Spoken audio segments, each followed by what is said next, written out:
Welcome to Sweet Dreams Storytelling, where we unwind, relax, and drift into dreamland. I'm your host, Mike, and I'm so glad you're joining me tonight. Let's get cozy and settle in. Story for this evening is The Moon's Housekeeper. Chapter 1. The Man Who Rose the Sky. Every evening, just after the last ember of sunlight vanishes behind the western hills, the man pushes a small silver boat from the edge of a quiet lake. The water is perfectly still, glass-like, reflecting a sky that deepens from indigo to a velvet black. Stars blink into being one by one, as if responding to some silent invitation. The boat is unlike any other on Earth. Its oars are carved from wood that never splinters, its hull so smooth it leaves no wake. As he rows, the boat begins to rise, not with fanfare or drama, but gradually, like breath drawn in reverse. It lifts from the lake's surface and in the open air, then higher, past tree branches and clouds, until even the wind seems to fall away. The lake below becomes a glimmering coin, and the earth, eventually, a soft blur of blue and green in the distance. He does not wear a spacesuit. He doesn't need one. The sky accepts him, as if it remembers him. He is a quiet man, not old, not young, somewhere in between, though he has lived long enough to be mostly forgotten by those who once knew his name. He wears plain clothes and carries a large bristled broom, hand-bound from willow and horsehair, which he lays gently at his feet. His only other companion is a lantern that burns with cold silver light, steady and silent, casting moon-like shadows in the boat's wake. Each night, he travels to the moon. The journey never tires him. Time bends oddly here. In the space between the world and its satellite, the hours feel as light as dust. Gravity loosens its grip just enough to let his mind drift. Some nights he hums, other nights he listens to the silence, to the weightless hush of the stars, to memories that rise unbidden like mist from the lake. The moon greets him like an old friend, a pale, glowing crescent when shy, or a luminous disk when bold. He arrives at its edge and steps lightly onto the surface, boots sinking half an inch into the powdery dust. The stars shine brighter from here, unhindered by atmosphere. No sound, no wind, just the slow, silent turning of the heavens. His task is simple. He sweeps from one end of the visible lunar plains to the other. He moves with careful, patient rhythm. The moon dust is impossibly fine, soft as flour, dry as ash, and always gathering. It clings to ancient craters, accumulates in wind-swept dunes, forms patterns only he can read. Some nights the dust is thick with stardust blown in from comets. Other nights it shimmers faintly, as though holding on to dreams shed by sleepers below. No one told him to do this. No one assigned him the role of caretaker. It simply became his calling, like a vow whispered to the night. The moon is his chapel, his canvas, his sanctuary, and as he sweeps, he finds comfort in the simplicity of motion, the repetition of purpose. But the sweeping is not only for order, it is also for something else. Poetry. After his work is done, or sometimes in the middle of it, he pauses and drags the end of the broom lightly through the dust, not to clean, but to write. Lines of verse.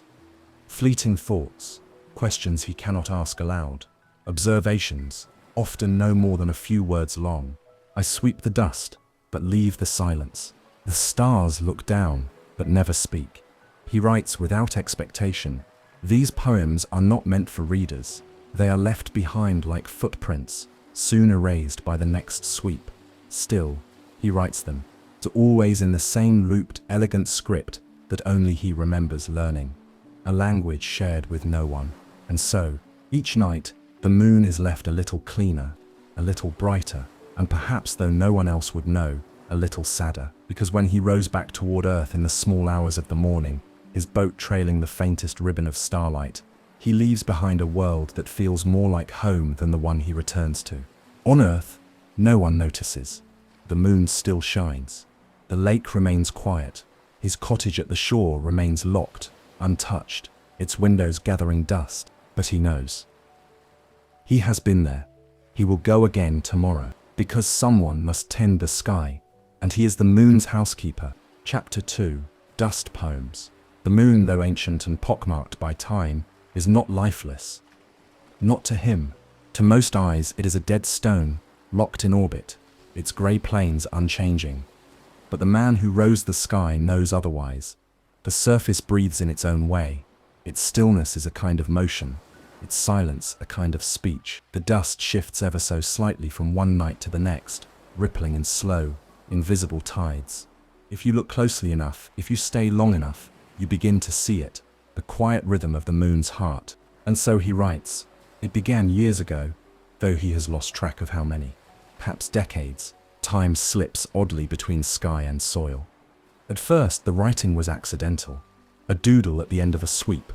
A line he hummed to himself, and absent-mindedly etched into the surface with the tip of his broom. But then the words began to linger. He would find them again the next night, partially erased by meteor wind or his own trailing footsteps.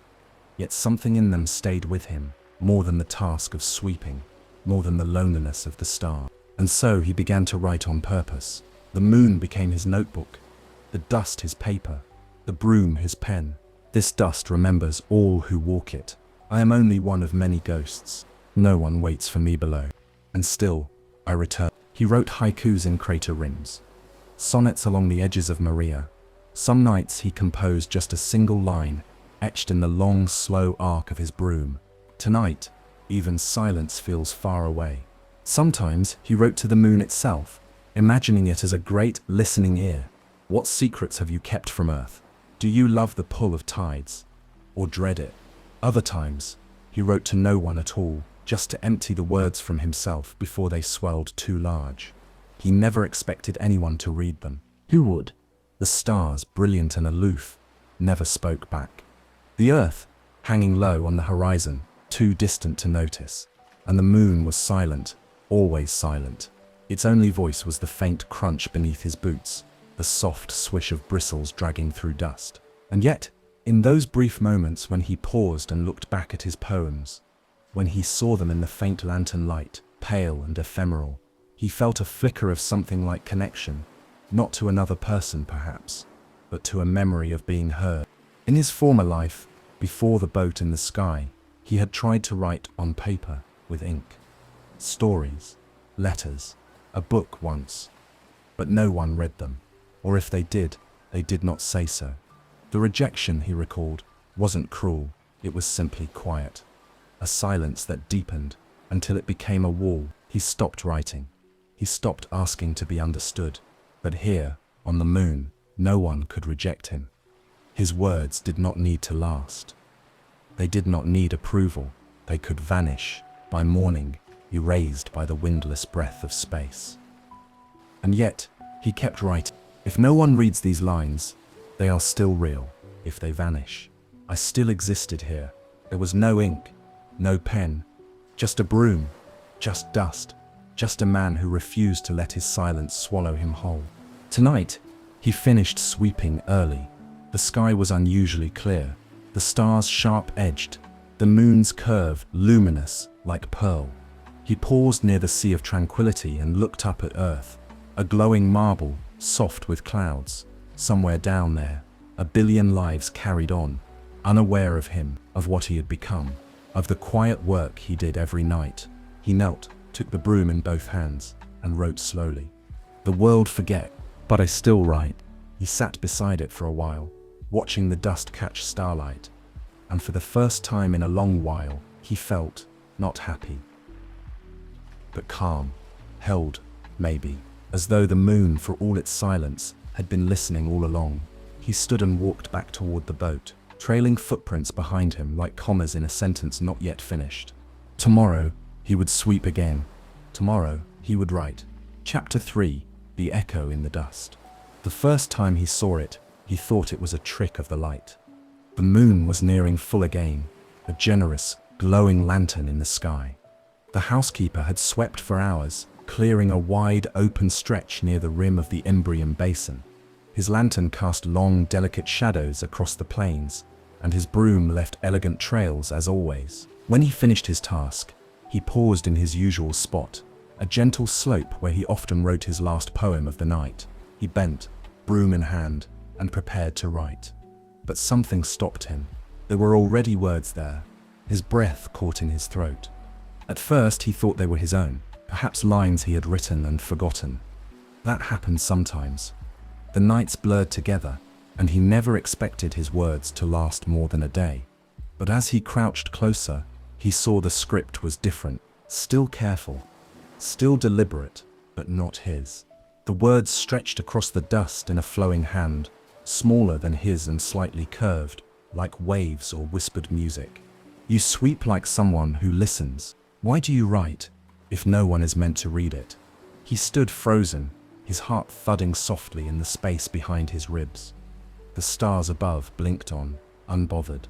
The earth, far off, turned on, as usual. But here, on this quiet, unchanging plane, something impossible had happened. Someone had replied. He looked around, slowly, as if expecting to see a figure emerging from the darkness. But there was nothing. No footprints but his own. No glint of a second lantern. Just the endless shimmer of dust and the vast black sea of sky. He knelt again, touched the edge of the letters with gloved fingers. They were real, carved no more than a few hours ago, perhaps even minutes. His pulse quickened, and he sat back, unsure what to do. For the first time in countless nights, he hesitated to write. The words that usually flowed so easily from his broom suddenly seemed clumsy and uncertain. What could he say? He thought of wiping the message away, pretending it hadn't been there, carrying on with his sweeping in silence. But something inside him resisted. It wasn't fear, it was hope. He stood slowly, walked to the clean stretch just beside the message, and wrote a simple reply.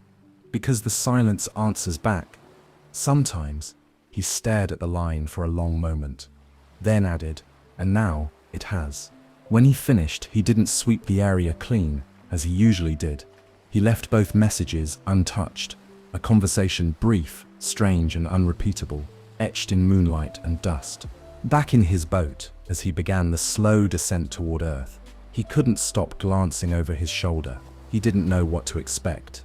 A figure chasing after him. A second boat rising in the distance. A shadow moving against the glow.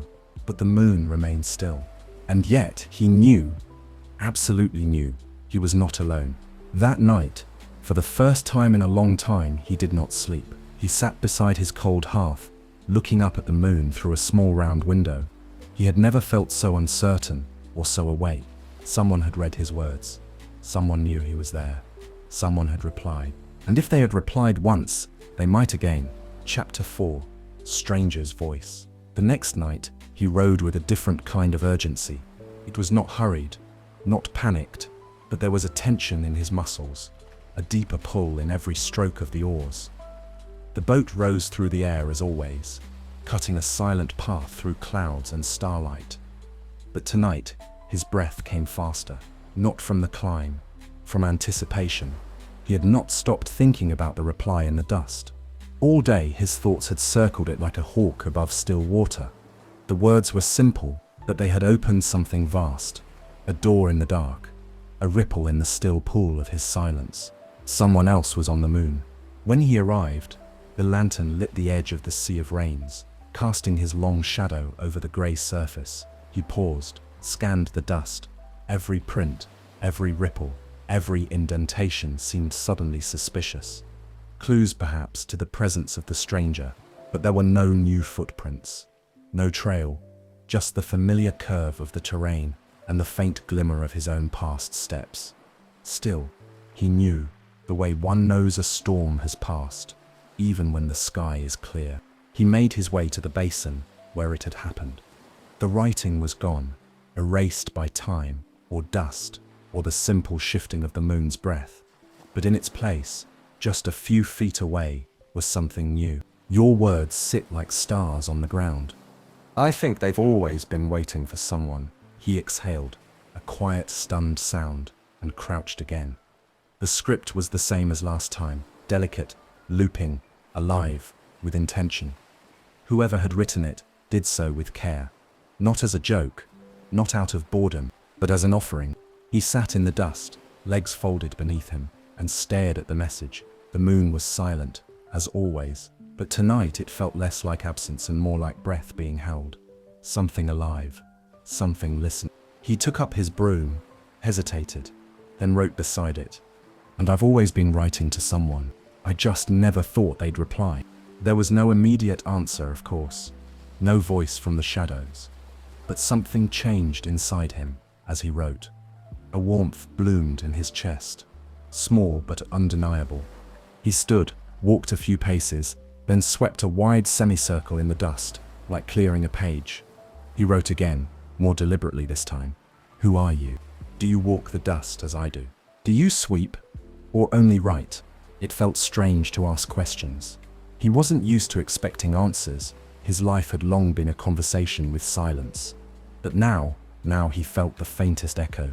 He did not write more that night. He swept the rest of his route with diligence, pausing more often than usual to glance over his shoulder. Still no sign, no figure, no footfalls. But the dust held a new tension, like it remembered being touched. When he returned the next night, there was a response. I do not sweep, though I have tried. The dust does not listen to me the way it listens to you, but I write. I always have.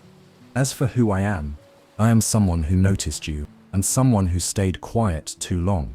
He felt something tighten in his throat as he read. The moon had never been this loud before. Why do you stay? He wrote in reply, after a long pause. Why do you walk the moon when no one sees? That night, he left his lantern burning longer than usual. A silent invitation. And the next evening, the stranger answered, because the moon is honest. Because I can be here without being explained. Because you were here, and I didn't want to be the only one watching. Each night that followed, they wrote a little more. The conversation grew, poem by poem, question by question. No names, no identities, only words in dust. Some answers were riddles. Some were fragments of memory, but each one added to the rhythm, like stones placed across a river, slowly building a way across. They began signing with symbols, a crescent for him, a star for the stranger. He began looking forward to their words more than the sweeping. Sometimes he wrote without cleaning at all. It was not love, at least not yet, but it was something more unexpected, more precious. It was presence, and for a man who had lived in silence, presence felt like a kind of music. Chapter 5. Moonlight Correspondence. They never wrote too much at once. A few lines, sometimes only a single phrase. That was the rhythm. Like notes exchanged beneath a door, or messages left in the condensation of a fogged window. Brief, but careful. Quiet, but intentional. Every night, without fail, a new message waited for him. Fresh words traced into the dust, as though they had bloomed there, shy and sudden. He had begun to call this stretch of the moon the page, a wide, flat basin where neither of them swept anymore. It had once been part of his regular route, but now it was sacred ground. The dust remained untouched, except for their letters. Each evening, after sweeping the outer plains in slow, meditative loops, he would return here, broom in hand, heart flickering with quiet hope. He would read, pause, then write back. Never hurried, never careless. The ritual demanded presence, and he gave it fully. Tonight, the message read, "You speak to the moon as if it could love you." "I think it does," he smiled, something rare and unfamiliar on his face. He answered with, "If it does, it must love you too. You speak in ways it never echoes back to me." There was no reply, of course. The stranger never answered in real time, but he liked to imagine them reading his lines, perhaps sitting on the other side of the basin, just out of sight. Maybe they watched him sometimes, just as he now found himself scanning the horizon, hoping for a silhouette. Always, there was only emptiness, and yet somehow it felt full. The moon had become a letter passed back and forth, line by glowing line, a quiet tether drawn across the darkness. Days on Earth began to blur. He no longer paid much attention to the passing of time below. The sun rose and fell, meals were taken, small tasks done. He existed there only enough to survive, but his life, his self, had shifted to the moon. He began collecting the most memorable lines from their exchange. At first he memorized them, then he began scratching them into a worn leather notebook back on Earth, just before bed. Some silences aren't empty. They're just too full for words. The stranger, "I think I came to the moon to disappear, but I keep finding pieces of myself instead. You sweep like someone afraid to forget. The stranger. He noticed that the stranger's voice shifted, some nights playful, others solemn, others tinged with a quiet grief. There were times the messages came in fragments, as if something was holding them back. Not every night is easy. Sometimes I forget how to speak at all. He understood. One night he found no message at all. The page was blank, the dust unmarked. A strange cold settled in his chest. Not fear, not yet, but absence. He stood in silence for a long time, watching the untouched basin glow under the stars. He wrote nothing that night, only swept gently around the perimeter, as though tending to a room no one was home in. The next night, the stranger had returned. I'm sorry, the dark comes close. Sometimes. I couldn't find my way to the page, he replied. Then I will sweep until you can. I will keep the dust clear for you. After that, their exchanges became more regular again. A rhythm, yes, but not a schedule. Their words moved like moon phases, waxing, waning, sometimes bright, sometimes invisible. He never pressed for details. He never asked, where are you exactly? Or why are you here? Or are you real? The answers didn't matter, or maybe they did, but not as much as the presence did. They spoke only through dust and implication, yet each word carried more weight than any spoken aloud. They became, in time, essential to one another, and always they remained unseen. Two strangers writing on the same page of dust, on a world that kept no record but remembered everything. Chapter 6. The Earth Below. Some nights the Earth looked close enough to touch. It hung low on the lunar horizon, a glowing sphere wrapped in soft clouds and quiet storms. Cities sparkled faintly in the darkened continents. Small constellations trapped beneath atmosphere. From the moon, Earth appeared innocent, almost tender. It seemed impossible that a place so beautiful could hurt. But the housekeeper knew better. He often sat and watched it, long after his sweeping was done, lantern flickering low beside him, broom set gently at his side. The silence of the moon was a balm, but Earth's presence was an ache, familiar, distant, unresolved. A letter never sent, a voice you forgot how to answer. He tried not to remember, but the mind is stubborn, especially in the absence of noise. He remembered the weight of shoes on soil, the sound of wind through leaves, the ticking of clocks, the scent of wood smoke, the ache of words left unsaid. He remembered a kitchen table and an empty chair, a letter written, then crumpled, a name spoken, once too many times, then never again. He had not always been the moon's housekeeper. Once, he was a man with hopes shaped like novels and notebooks. He wrote stories that no one read, and lived in a small house on the edge of a lake that slowly swallowed itself each winter. He taught himself to row. He watched the stars to quiet the questions. Eventually, he stopped waiting for replies. No one sent him to the moon, not in the way you might expect. There was no agency, no rocket, no departure broadcast on screens. It happened quietly, like slipping into a dream you don't remember starting. One night, in the dark, something inside him whispered, "If no one sees you here, perhaps someone will see you there." And so he left. The boat was already waiting. He often wondered if the stranger on the moon had a similar story. They never asked about Earth, never mentioned whether they missed it. He wanted to ask. He almost did. One night, when the stranger wrote, "I used to be made of clocks and calendars. Now I am made of tides and dust." He had written in reply, "Do you remember the sound of rain?" But no answer came to that, just silence. He did not ask again. In the beginning, he thought he would miss Earth more. He brought with him nothing, no photos, no books, no pieces of his former life. He had intended to let go completely, but the Earth kept hanging there, glowing, always watching, always there. It was beautiful, yes, but it was no longer his. He did not belong to it now, not fully. The moon had become his world, and the stranger his companion. Still, on certain nights, he would find himself tracing the outline of a continent in the air with his finger. He would imagine the faces that once filled his days, the smell of tea steeping, the creak of floorboards beneath someone else's step, and once, just once, he wrote in the dust. If anyone on Earth is wondering where I've gone, tell them I finally found silence. But he erased it quickly. He did not want the stranger to think he was sad. He wasn't. Not exactly. It was something quieter than sadness. Something heavier than peace. A stillness with edges. And yet, when he reached the page that night, the stranger had written, "The Earth misses you in its sleep, I think. It dreams of you in fog and wind and the pause before dawn." He smiled at that, wrote back, "Let it dream. I'll be here when it wakes." Then, on a whim, he turned and looked back once more. Earth glowed faintly in the distance, whole, spinning, unknowing, a beautiful memory he no longer needed to return to. And he realized he was no longer looking back. He was looking out. Chapter 7, A Name in the Craters. By now, their words were a nightly ritual, as sacred as the moonrise itself.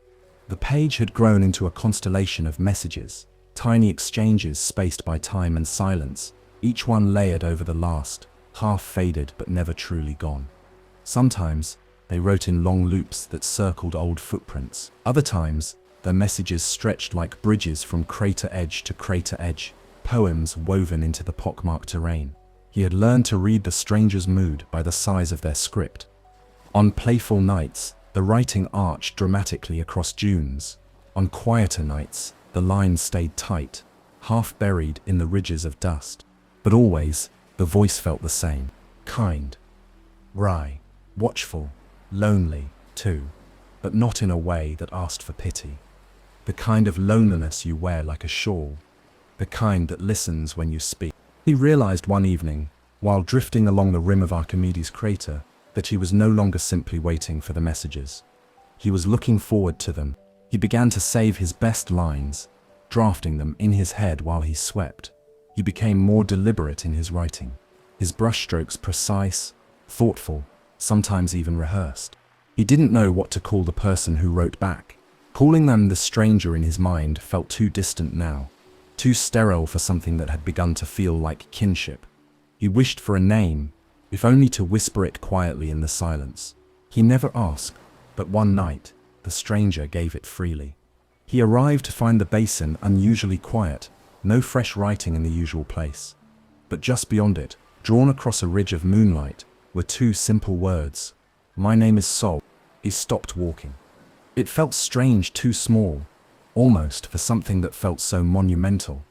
After all the poems, the riddles, the dances in dust, here was a single name, Sol, not wrapped in metaphor, not carved into a haiku, just a name standing alone in the dust, brave and unadorned. He knelt beside it. There was no context, no explanation, but it was enough. A door had opened between them, a real one, a human one. He swept a small circle nearby and wrote, "Thank you, Sol. I've been waiting to meet you." Then, after a pause, "My name is Eli." It was the first time he had written it in years. It felt strange to see it there, Eli, staring back at him from the dust, as if he had borrowed it from another version of himself, one who still lived on Earth, one who hadn't stepped into a silver boat and disappeared. He sat there a long time beside their two names, written just a few feet apart, names in dust, names on a world where no one else had ever spoken them aloud. In the silence, he imagined how Sol might look, a face forming out of starlight and imagination. He imagined a voice, a laugh, a presence sitting beside him. And even though there was no reply that night, not yet, he felt something shift. "Sol," he whispered it aloud, just once. The sound vanished instantly, swallowed by the vacuum, but it had been said, a name, a tether. That night, as he rode back toward Earth, the stars seemed a little closer, the moon a little warmer, and the silence, it wasn't silence at all. Chapter 8, Questions in Waxing Shadows. The moon was waxing again, rounding itself out like a thought nearing completion.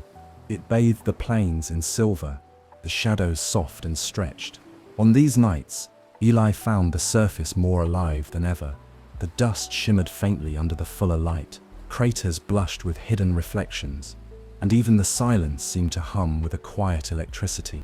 It had been 6 nights since Sol shared their name, and since then their messages had changed. grown deeper, more personal. The casual poetry gave way to thoughtful questions, gentle probes from one solitude to another. Tonight, when Eli reached the page, he found a question waiting for him, written carefully within the gentle arc of a crater's rim. Do you remember your own voice? Not the sound of it, but how it felt to speak aloud. He stood there, broom in hand, heart beating like a metronome. He hadn't spoken aloud in, he wasn't sure how long, maybe years, maybe more. Occasionally, a whisper escaped him when startled or when reading Soul's words in the dark, but a full voice, conversation, laughter, even his own name said out loud. It was a distant memory. He crouched and wrote, slowly. I remember that it startled birds, and that I used to hum, without noticing. Now I only speak in dust. He paused, then added, sometimes I wonder what I sound like now. Would I still know myself if I heard it? When he stood and stepped back, the windless air left the dust perfectly undisturbed. He watched the words sit quietly, waiting to be read, and wondered when Soul would return to them. If they were watching from somewhere nearby, already reading. Lately, it felt like Soul was close, not just in thought, but in body. The footprints Eli occasionally glimpsed along the crater edges weren't his. Too light, too small. He never followed them. They always vanished in the dust. But he didn't need proof. Soul was real. That was all that mattered. The next night, Soul answered, I used to sing while cooking. I wonder if my voice would still taste like honey and smoke. Some part of me hopes you'll hear it someday. Eli reread that line again and again. Some part of me hopes you'll hear it someday. He traced his fingers across the dust as if the sentence itself had warmth. They began exchanging more than questions. They began exchanging memories. What was the last color you loved on earth? Soul had asked. Eli replied, the deep green of moss on the dock behind my house. It smelled like rain before it fell. What made you leave? Soul had written, carefully. Eli had stared at that one for a long time. When he finally answered, it was brief, silence, at first. Then the weight of staying invisible. I disappeared so slowly no one noticed I was gone. Soul's response came 2 nights later. You aren't invisible here. I see you even if I've never seen you. That line stayed with him more than anything else they had written. He carried it in his chest, like an ember he dared not breathe on too hard. He found himself writing less on his own, and more to Soul. Even his sweeping became less meticulous, his energy shifting to what waited at the end of his route. One evening he left a question of his own. Are you made of dust, like I am now? Or are you still flesh and bone, like we used to be? There was no reply the next night, nor the night after. He worried he had asked too much, but then on the 3rd night, he found a new message. I am made of echoes and intentions. I remember warmth, but I no longer need it. Does that answer your question? Eli sat in the dust beside that message, broom laid across his lap like a forgotten staff. He didn't reply immediately. He just sat and felt the words. There was comfort in their mystery, in the fact that not all questions had answers, and not all answers had to be understood to be real. That night he didn't write anything. Not in dust, not in his notebook. But he whispered Soul's name aloud, into the dark, knowing it wouldn't carry, knowing they wouldn't hear it, and hoping, somewhere, that they did anyway. Chapter 9, The Sound of Footsteps. It began with a crunch, subtle, soft, barely more than a suggestion of sound, but unmistakable. Eli had been sweeping near the edge of the Sea of Serenity, where the dust lay thick and dry like sifted chalk. He moved slowly, his lantern casting long arcs of pale light, broom trailing behind him. The sweeping had become meditative, his body knowing the motion even when his mind drifted elsewhere. That night, he was thinking of Soul's last message. I am made of echoes and intentions. He had read it again and again, turning it over like a polished stone in his hands. What did it mean? Were they… what? A memory? A shadow? A spirit? He didn't know, and strangely, he didn't need to. He only knew Soul was present, and presence, real presence, was rare and sacred. The crunch came just as he was turning to trace a new line of verse. He stopped, mid-step, listened. At first, there was only silence. The usual kind, the deep, thick kind that only space knows how to keep. But then again, crunch. A faint indentation of dust displaced. Not his. A different rhythm. A different weight. Eli turned slowly. No one was there. Just the endless grey plain stretching out beneath a million cold stars. His lantern's glow extended no more than 30 feet in any direction. Beyond that, the moon was shadow and starlight. He crouched and examined the dust behind him. Footprints, light, narrow, 2 or 3, almost overlapping his own. He hadn't been there before. He knew that. His memory of the terrain was photographic. Exact. These prints were new. His first instinct was wonder. His second was hesitation. For all their messages, for all the closeness they built in words, they had never seen each other. That was the unspoken agreement. That was the veil. The page between them had always been metaphorical and literal, and now it had shifted. Still crouched, he lifted his broom and wrote beside the prints. "Were you here? I thought I heard your steps." No answer came that night. But when he returned the following evening, just beyond his message, he found a reply. "I come close sometimes, closer than I mean to. It's hard not to follow your words with my feet." Eli smiled. He sat down beside the message, letting the silence wrap around him like a blanket. He did not sweep. He did not write. He just was, on the same ground Sol had just stood on. He imagined their footsteps brushing his own, barely minutes or hours apart. The space between them, narrowing not in thought, but in motion. Later that night, while sweeping near the rim of a crater shaped like a teardrop, he heard it again. Crunch, pause, crunch. Not behind him this time, but beside him. He turned quickly, lantern raised. Nothing, but this time, the silence felt warmer. Not empty, but watchful. A presence just beyond the reach of light. He stood still, breathing softly, and said nothing, though a single word nearly rose from his throat. He didn't chase it, didn't move toward the sound. He simply whispered, to the dust, "You don't have to hide, but I understand if you do," and left it at that. In the days that followed, the footsteps came more often, never close enough to see, never lingering long. But they were there. The dust around the page began to bear more than just messages. It bore signs of another body, another rhythm, another pattern of coming and going. One night, Sol wrote, "I'm not ready to be seen, but I think I'm ready to be near." And Eli without hesitation wrote in return, "Then I'll leave the lantern burning a little longer, just in case you ever change your mind." That night, after writing, he walked 50 feet away from the page and turned off his lantern. He sat in the dark, watching the stars, letting his eyes adjust. And for just a moment, no more than a breath, he thought he saw a figure standing near the crater's edge. Thin, still, watching. When he blinked, it was gone. But his heartbeat didn't slow for a long, long time. Chapter 10. Tides of Memory. Memory, Eli had learned, was not a place you visited. It was a tide. It rose without warning, receded without permission. It swept in while sweeping dust, or while watching Earth from the page, or while listening for footsteps that never quite arrived. It did not ask if he was ready. Tonight, the tide came while he was tracing words near the moon's southern highlands. Simple lines, half-formed, quiet, with uncertainty. How far can silence stretch before it forgets itself? He paused mid-stroke, broom angled in the dust, and felt it, a pull, not from Sol, not from the stars, but from the deep place inside him where the silence first began.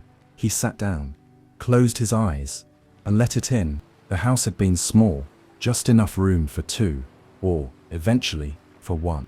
He remembered the front door sticking in the summer, swollen from lake humidity, the sound of someone her laughing as she tried to kick it open, barefoot, coffee sloshing in a chipped mug. Her name was May. He hadn't said that name in years, not even to himself. They had met in a bookstore, the kind with more dust than customers, with second-hand paperbacks stacked too deep on every shelf. She had pulled a collection of translated moon myths from a crooked display. He'd asked if she believed any of it. "I believe in the moon," she'd said. "That's more than enough." They had lived simply, quietly, He wrote. She painted. They spent evenings wrapped in shared silences that spoke louder than any conversation. She hummed when she worked. Always the same tune. Soft, circular, impossible to place. Sometimes she hummed just to fill the space when his writing stalled. But silence, over time, had started to stretch between them. What once felt warm became weight. He'd grown withdrawn, not intentionally, not maliciously, just dim. His book was rejected again. Then again, the rejections stopped being painful. They became expected, then habitual. May kept asking him where he had gone, even as he sat beside her. One night he couldn't answer. The next morning, she was gone. Not with fury, just with finality. A note, a key, a silence more absolute than any he'd known before. I loved you when you were full of light. I tried to love you through your shadows, but I can't live only with your absence. She hadn't meant to be cruel, but truth, like silence, could be sharp. He didn't chase her, not because he didn't love her, but because he no longer knew how to reach out. He wrote letters he never sent, folded them into books, tucked them into drawers. His voice vanished in slow, deliberate increments. The lake froze that winter. When it thawed, the boat was waiting. Back on the moon, Eli opened his eyes. The dust shimmered softly around him. His broom lay across his lap like a closed book. The stars stared, impassive. He stood slowly, and for the first time in a long time, he wrote not to Soul, but to someone else. May, I disappeared before I left, learning how to return, not to Earth, but to myself. He didn't sign it. He swept it away after a few minutes. Then, in the same place, he wrote a new message. Soul, what pulled you into the silence? He left it there, unsure if Soul would respond, unsure if he wanted them to, but it felt right to ask. The next night, the message had not been answered. But next to it, in softer script, a new message appeared. Sometimes silence doesn't pull you. Sometimes it's the only thing that doesn't push. Eli sat beside it for a long time. He didn't need to know the whole story. Not yet. Maybe not ever. But he understood that kind of silence. The kind you retreat into, not because it's safe, but because it doesn't ask. That night, as he returned to his boat, the stars seemed to pulse with quiet sympathy. Not forgiveness, not healing, just witness. And sometimes, that was enough. Chapter 11, The Invisible Hour. There are moments on the moon when time itself forgets how to move. Eli had come to think of these strange pauses as the invisible hours. The span between expectation and understanding, between what was supposed to happen and what didn't. They were rare, and they were heavy. Tonight, everything felt slightly off. The dust, normally soft and loose, felt packed tighter under his boots.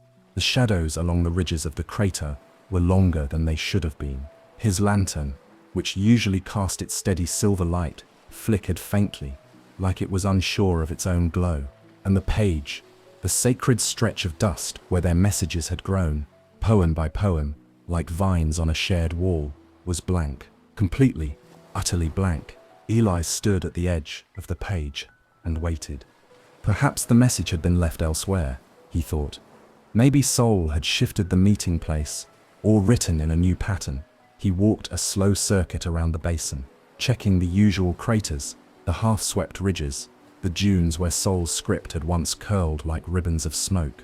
Nothing. He knelt, pressed his gloved fingers into the dust. The silence felt different tonight. Not just absence, but vacancy, like something had left. He swept a slow line across the page, more from habit than purpose. His broom moved quietly, carving a crescent shape, a symbol they both knew. He paused beside it. Sola, are you there? Did I say too much? Or not enough? The dust did not answer. That night, he swept the moon without direction. His usual route unraveled into improvisation. No structure, no plan. His body moved automatically, but his eyes stayed fixed on the horizon, on the places where Soul might appear. He saw nothing, heard nothing, not even the phantom footsteps that had become their nightly rhythm. The silence had returned, but it felt different than before. It was not companionable, it was not watching him. It was empty. Back in his boat, Eli sat motionless for a long time. He didn't row. He let the boat drift in orbit, suspended between the moon and Earth, as if unsure where he belonged. His thoughts spiraled. Had he pressed too hard when he asked about Soul's silence? Had the memories he shared been too raw, too close to something neither of them were ready to touch? Or had something happened?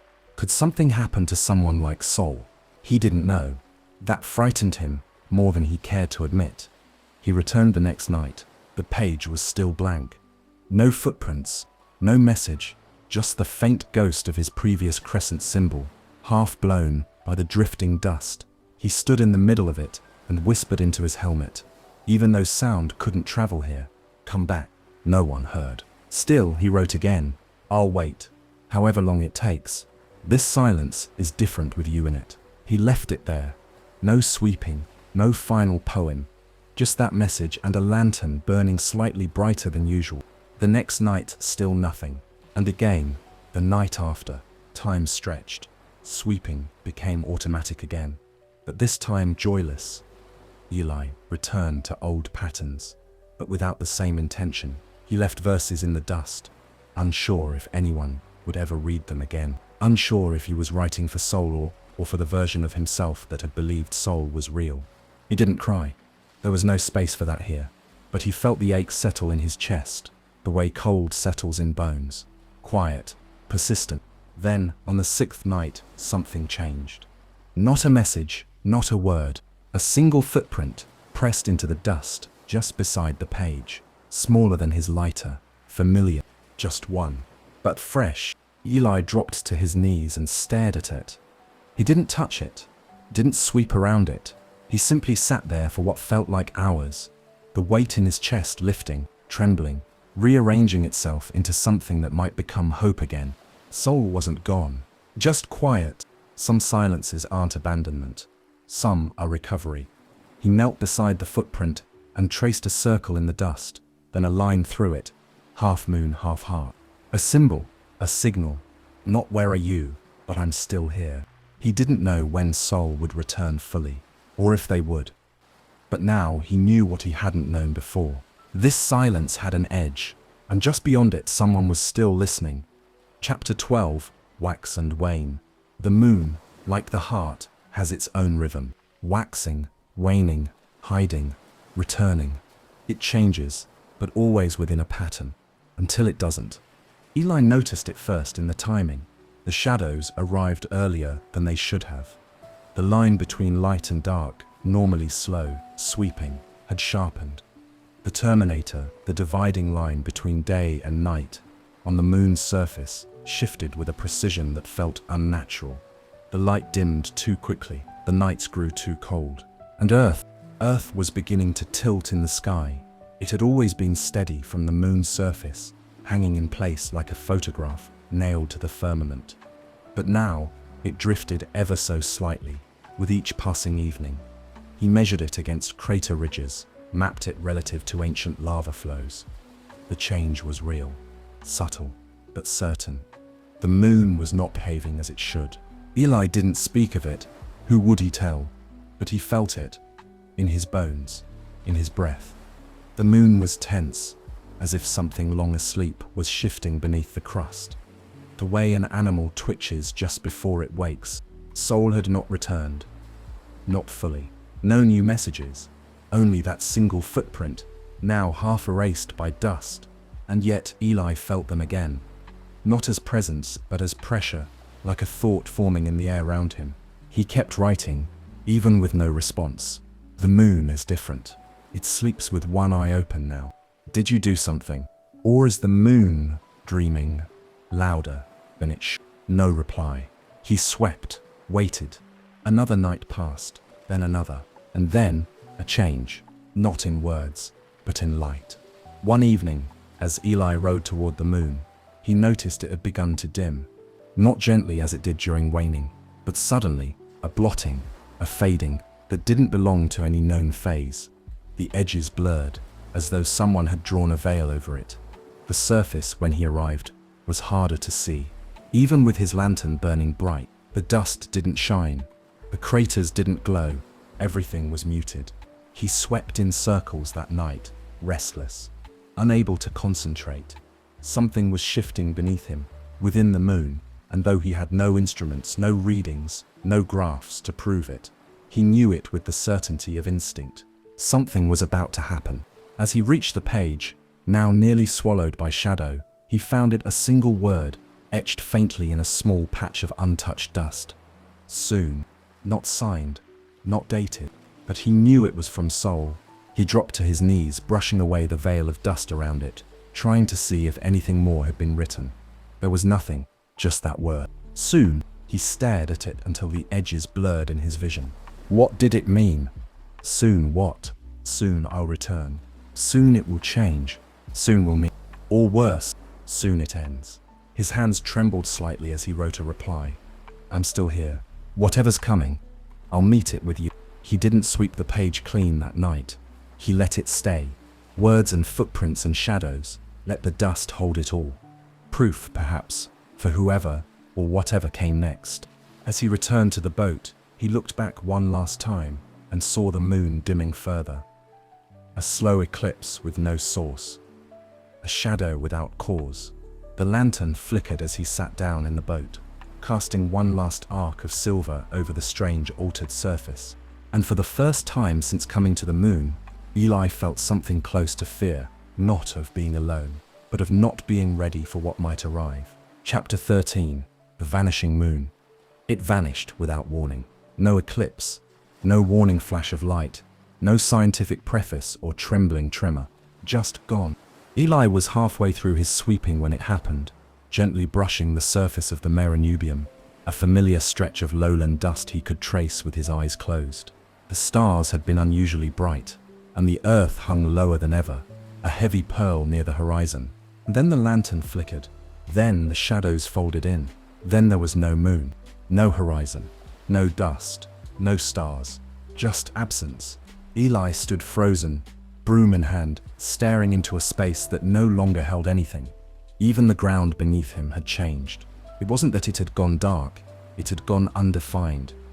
The texture of dust beneath his boots was still there, but it felt weightless, non-physical, like memory pretending to be matter. He took a step. The step made no sound, no imprint. Another, still nothing. He wasn't floating, but he wasn't grounded either, as though gravity itself was undecided. As though he were inside the moment between sleep and waking, when the world forgets how to hold shape. He turned slowly. His lantern, once reliable, ever constant, was now a cold orb hovering beside him. No flame inside. It glowed faintly, but without source. The stars blinked out, one by one, and for a long time, there was nothing. Then, something shifted. A breath, but not his. A movement behind the nothing. Like space inhaling, like a curtain stirring in a windless room. He turned, and there, just beyond reach, beyond sense, stood a figure, tall, still, neither shadow nor light. Eli did not speak. He did not need to, because he knew this was Soul. Not imagined, not dreamed, not pieced together from footprints and poetry. So, they stood without approaching. No face, no detail, but presence so full it felt like gravity itself had returned to gather around them. The silence between them held more than words. Then Soul stepped forward, and Eli, without knowing why, did the same. They stopped within arm's length. Still no face, but a shape, a weight, a warmth, and then a voice, not spoken aloud, not with sound, but inside him, gentle, weathered, unmistakably real. I didn't mean to vanish. The moon does that sometimes. When the silence becomes too full to bear, it folds in on itself. Eli didn't answer, not with his voice. He couldn't have spoken if he tried. Instead, he simply thought, "You're real." Soul responded without words. They raised their hands slowly, ghost-like, yet defined, and Eli did the same. Their fingers met, not with touch, but resonance, as if two echoes had finally overlapped perfectly. Soul's presence pulsed once softly, and the stars began returning. One by one, the sky stitched itself back together. A new horizon took shape. The ground beneath them solidified. The dust returning like breath exhaled. The light returned slowly, gold this time, not silver. And behind them, the moon, whole again, not as it had been, changed, dimmer around the edges, holding something it hadn't before. Sol looked toward it, then to him. You waited. I would have waited longer, Eli thought. You didn't have to. I wanted to. Sol stepped closer, their forms stabilizing. The outline of a cloak, the hint of hair stirring in invisible wind, the sense of a face not yet shown. They stood together on the moon's returning surface, side by side, no longer alone, no longer only echoes. The silence was still there, but now it listened, with them. And for the first time since he had rowed that silver boat into the sky, Eli felt something that lived beyond poetry. He felt sane. Chapter 14, The Meeting Place. They stood in the place where silence had once held all the answers. Now it only asked questions. The moon had returned, restored, but not the same. Its dust was brighter, softer underfoot. The stars no longer blinked from infinite distances, but hovered close, like curious onlookers. And the earth was no longer visible, not lost, but set aside, as if this moment had folded space inward to make room. Eli and Sol stood facing each other. This was not a dream. It felt more real than any dream could survive. Sol's form had solidified somewhat, no longer a shape made only of light and memory. There was the suggestion of a body now, hair swept back in soft waves, a mouth that almost smiled, eyes like lunar glass, opaque, reflecting the dust. They still shimmered with otherness. Yes, but they were here. Eli didn't know where to begin. For so long, they had spoken only through dust and silence, through metaphor and echoes. The idea of speech felt foreign, almost intrusive. But the moment called for it, demanded voice, not just thought, so he tried. His voice broke the vacuum like a match to still air. Are we? He began, then stopped. His own voice sounded strange, weathered, unused. Sol tilted their head gently, waiting. Are we here? He finished. A smile, soft, almost shy, touched Sol's lips. Yes, they said.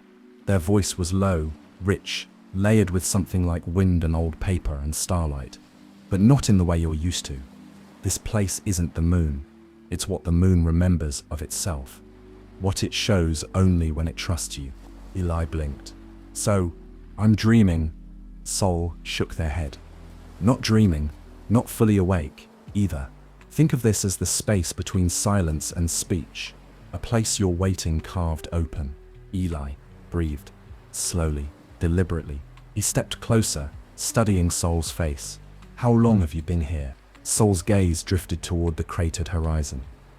Longer than I could name. Maybe forever. I've existed in the spaces between observation, in the pauses. I never expected anyone. You read my words. Sol looked back at him. I saw someone sweeping silence into meaning. How could I not read? Eli laughed quietly. I wrote because I thought no one was watching. Sol nodded. That's why it mattered. They both stood in stillness for a moment. Not the old stillness, lonely and waiting, but a shared, held stillness. The kind you find when two people finally sit down after walking toward each other for lifetimes. Eli asked. More gently now. Why didn't you let me see you sooner? Sol's expression clouded. I was afraid you were real, tangible. I've spent so long being shadow, idea, breath. I wasn't sure if I could be seen without fading. But you didn't fade. No, Sol said. You saw me, and I stayed. Eli's throat tightened. He looked down at the dust beneath them, then back to Sol. I thought I came here to disappear. Sol stepped forward, close enough to touch. You didn't come to disappear, they said. You came to find the part of you that no one else remembered. And you, Sol hesitated. I was part of the moon once. Maybe I still am. Maybe I was only meant to be a witness. But when I saw you write, I remembered what it felt like to become. You brought me into shape. Eli reached out tentative, trembling, and Sol met his hand with their own. It was solid, warm, real. They stood together, fingers entwined, while the cratered world around them shimmered with slow light. Above them, Stars began to hum, not with sound, but with memory, like music only the heart could hear. This place, the page, the dust, the silence, it had never been a job or a sentence. It had been a meeting place, a liminal room between the seen and unseen. And now, for the first time since he'd stepped into the boat and left the world behind, Eli wasn't just tending to the moon, he was sharing it. Sol turned toward the horizon, then looked back. The moon will return soon, they said, as it was. Will we? Eli asked. Sol smiled. No, we'll return as we are now. And Eli, for the first time, smiled back. Not alone, not anymore. Chapter 15, A Shared Solitude. They walked together, not with purpose, not toward a destination, but simply together. The moon stretched before them like an ancient, patient canvas. Every grain of dust, every weathered crater, every ridge that had once felt infinite now seemed reachable in Sol's presence. It wasn't that the moon had shrunk, it was that the distance no longer felt empty. Sol moved like someone rediscovering their own shape. Their footsteps were quiet, light, but deliberate. No longer the drifting presence Eli had half sensed on quiet nights.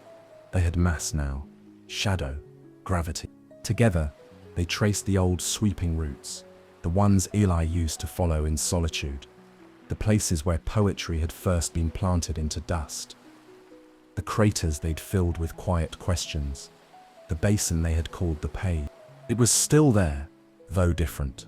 The dust bore the faint scars of every message ever left, layered so subtly that you couldn't read them, but you could feel them, like a palimpsest of memory. A record written in absence. Sol stood at the edge of it and knelt, pressing their palm into the ground. I used to watch you write here, they said.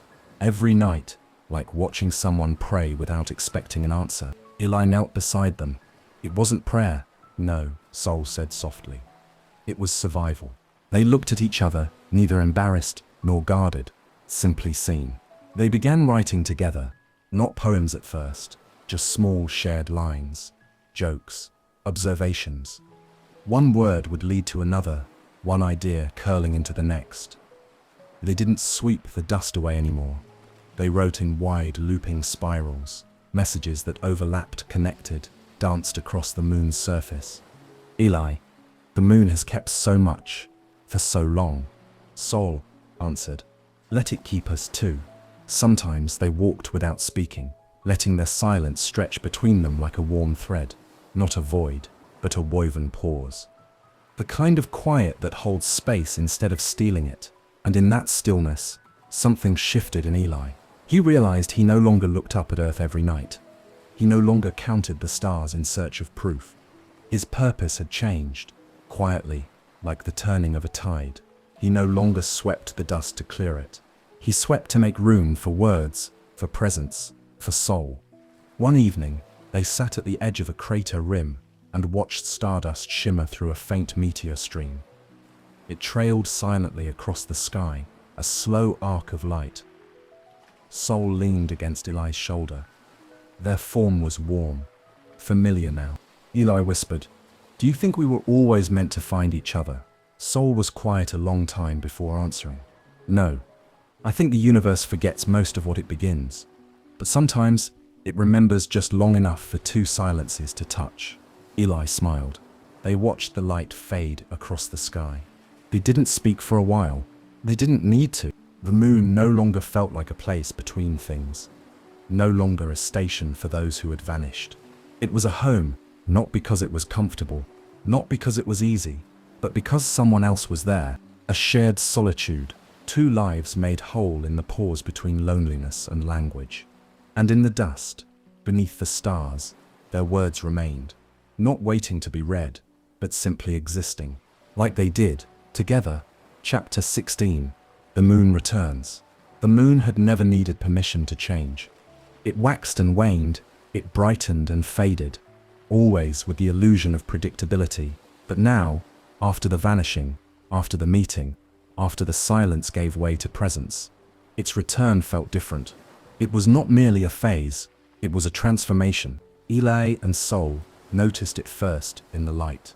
The familiar pale glow that once fell like silver lace across the dust now shimmered with hues that hadn't existed before: lavender, pearl, soft gold. Not a trick of the eye, not a reflection. The light itself had shifted. It had learned something. One morning, if it could still be called morning, they stood together on the rim of a crater that had once marked the edge of Eli's old sweeping route. They hadn't spoken in a while. The silence was companionable, like hands clasped without needing to tighten. And then the ground moved, not violently, not even enough to throw dust, just subtly, like a breath beneath them. The whole surface of the moon exhaled. Sol turned to him, their expression unreadable.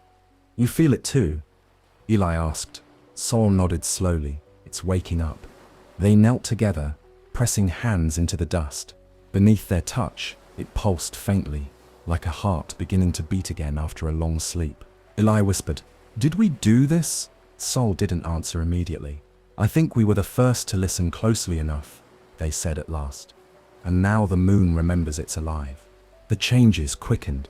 Craters began to shift shape, not collapse, not erode, but melt, subtly. Patterns formed, geometry too perfect to be natural. Old sweep lines shimmered faintly with stored light, like scars lit from within. Their old messages began to glow. Not all of them, only the ones they had written together. Those words now pulsed faintly under the dust, like buried constellations. Eli traced one of them with his finger. "You didn't come to disappear. You came to be found." He stared at it, light trembling beneath his touch. "I think the moon's listening to us now," he said softly. Sol closed their eyes. "No. I think it always was. It just didn't know how to answer." The earth appeared again on the horizon, familiar, but smaller somehow, distant. It didn't hurt to see it this time. It felt like a past version of a self tender, but no longer defining. Eli stared at the glowing lines in the dust. "What happens now?" The soul didn't speak for a while. Then, without turning to him, they said, "The moon has a memory, Eli. It just needed presence to awaken it. Our words are woven into it now. We're part of it." A pause. The stars above shifted slightly, as if leaning closer. "We can return," Sol said. "Back to what we were. Back to who we were." Eli said nothing. Sol turned to him, searching his face. "Or," he looked at them. "Or we can stay," Sol continued. "Not as caretakers, not as ghosts, but as voice, as breath within this place." Eli considered this. The choice shimmered between them, fragile and vast. Stay and become part of something ancient, something shifting, something alive. Or go and return to a world where he had once forgotten how to speak. "I don't want to be a memory," he said. Sol reached for his hand. "Then let's become something new." They stood there, dust swirling faintly around them. The moon beneath them, glowing softly, with stories etched into its surface. Above, the stars pulsed, not distant, but attentive. And below their feet, the ground hummed. Not like rock, not like ruin, but like a beginning. Chapter 17. 2 sets of footprints. In the beginning, there had only been one. One broom, one boat, one set of prints trailing across the dust. Now, there were 2. They walked the moon together, not as housekeeper and shadow, not as question and echo, but as co-creators, Sol and Eli. Once strangers connected by dust-written poems, now something more. 2 presences who had stayed long enough to reshape silence. The moon was no longer inert, no longer passive. It responded. Wherever they walked, the dust shimmered faintly in their wake. Their footprints did not sink as they once had, but glowed dim, soft, ephemeral. As if the moon remembered not only where they stepped, but why. Eli had once swept the dust to erase disorder. Now he swept to invite memory. He began to shape the surface gently. Not to clean it, but to inscribe it. Spirals, symbols, words only half finished, waiting for Sol's hand beside his. Sol, once hesitant to touch the dust, now moved through it like wind moves through wheat. Their fingers trailed along the edges of old craters, awakening pale blue lines where none had existed. Sometimes they hummed, not for themselves, but for the moon. the same melody Eli remembered from Earth, now made whole. Together, they built nothing permanent. No monuments, no structures, just patterns, a kind of living calligraphy. Circles nested within circles, pathways that reflected constellations. A new kind of language, neither spoken nor written, but one morning, if the term still applied, they traced a long, wide arc across the Mare Serenitatis, and when they reached the far side, looked back. Their footprints, glowing faintly in the low light, formed a figure eight. Infinity, unbroken. They stood in silence, holding hands, looking at what they'd made, and the moon pulsed. Not visibly, not to the eyes, but inside them. A resonance, deep and old, as if the moon were not simply a surface anymore, but a mind, a body, a heart. They weren't just changing it, they were part of it now. Sometimes, when they paused in their work, they would lie back in the dust and stare up. The stars no longer felt so far. They shimmered more now, as if reflecting the moon's new voice. And on Earth, far below, unseen by them, people began to notice. The moon's surface was changing, subtly, beautifully. Scientists argued about solar interference, gravitational anomalies. Astronomers mapped new patterns. Poets dreamed of reasons. Children said the moon was singing. It was, because Eli and Sol were walking together, and the moon was no longer alone. One evening, Sol whispered, "Do you remember your first poem here?" Eli smiled. "I think it was something like, 'I sweep the dust, but leave the silence.'" Sol nodded. "There's no silence left now." He looked at them. "No, just space. Space for what we choose to share." They walked again, side by side, two sets of footprints glowing behind them. Not marking a path back, but leaving a trail forward. A testament, a rhythm. The housekeeper was no longer a keeper of silence. He was a keeper of memory, and the moon, at last, had learned to speak in return. Chapter 18, The Housekeeper's Last Poem. There came a night, if it could still be called night, when Eli knew his last poem had arrived. Not because there was nothing left to say, but because everything that needed to be said had already found its place in the dust, in the silence, in the shared footprints still glowing behind him. He stood near the sea of tranquility, the basin where this life had begun. First with sweeping, then with poetry, then with soul. The dust here had long since transformed. It shimmered faintly in blues and golds, crisscrossed by messages both visible and buried. A windless hush hung over the page. Not absent, not emptiness, but rest. Sol stood nearby, watching him with quiet eyes. They no longer needed to write to be understood. The silence between them had matured, become a fluid thing, but still, they kept the ritual. One last time, Eli took the broom. Not to clear a space, but to write. He moved with practiced care, brushing a crescent into the dust. Then he wrote slowly, steadily, tracing each word, like a breath drawn into the sky. "I swept the moon to forget I was forgotten. Now, I walk with one who remembers me fully. Let this place hold the quiet we carried, and the voice we found inside it." He stepped back. Sol moved beside him. They didn't write a reply this time. They didn't need to. They took Eli's hand, and together they stood at the edge of the page, looking not down at what had been written, but out toward the starlit plains, the glowing patterns winding over the lunar surface, and beyond, into the endless dark that no longer frightened them. Somewhere far below, Earth turned, unaware of what had unfolded in the silence above. But the moon remembered, and it would keep remembering. Eli laid the broom gently in the dust. Not abandoned, just done, a tool no longer needed. A chapter closed, not with finality, but with fullness. The boat still waited, as it always had, but Eli did not move toward it. Neither did Sol. They no longer needed to leave. They had become part of the moon, not lost within it, not buried beneath it, but written into it. Presence in the pattern, breath in the silence, echo in the dust. And somewhere, in the softest shimmer of starlight, the moon spoke back. "I was never silent. I was only waiting for someone to listen long enough to hear me sing." Thanks for spending this quiet time with me here at Sweet Dreams Storytelling. I hope you're feeling relaxed, peaceful, and ready for a restful sleep. As we say goodnight, let the calm background music guide you gently into dreamland. Before you go, don't forget to like the video and subscribe, and until next time, rest well.